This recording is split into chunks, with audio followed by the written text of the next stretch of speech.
Yago abafitiye message ivuga ngo Bruce Melodie niwe muhanzi w'igicupuri u Rwanda rwagize mu mateka, ni nawe muhanzi wakabirijwe cyane mu mateka, abamukunda mumube hafi atabacika kuko ntabwo yorohewe aho ari.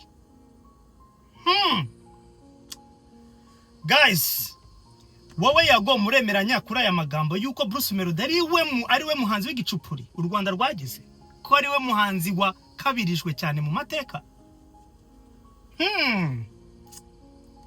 Ariko iyi statement ntabwo abanyarwanda bayemera, nanjye ubwanjye ntabwo nyemeye.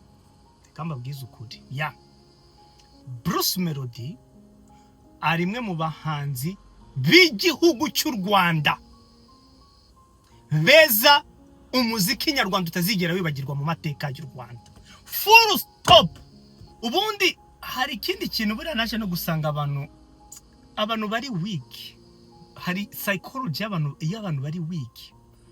Igihe cyose ba projectinga yuko umuntu kugira ngo agere ahantu agera yuko ari abantu bamurema, ari abantu bamukabiriza, ari ibinyamakuru ngo bimubera, ngo abantu bajya bumva ko ari amahirwe, ariko abantu bari wiki kintu ntajya numva bavuga nuko umuntu ajya yishiriramo imbaraga mu byo kwiteza imbere.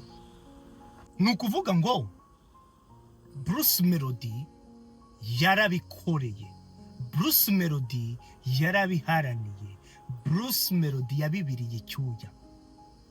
Bruce Melodie ari mu bahanzi bashobora kuba bafite indirimbo nyinshi ziri ku isoko zakunzwe, ashobora kuba rimwe mu bahanzi bamaze gukora ibitaramo byinshi. Bruce Melodie ari mwe mu bahanzi bashobora kuba bamaze gukora collabs z'abahanzi benshi mu mateka y'u Rwanda. Ni gute rero wazana statement ivuga ngo ntago ari we ngo n'umuhanzi wakabirijwe?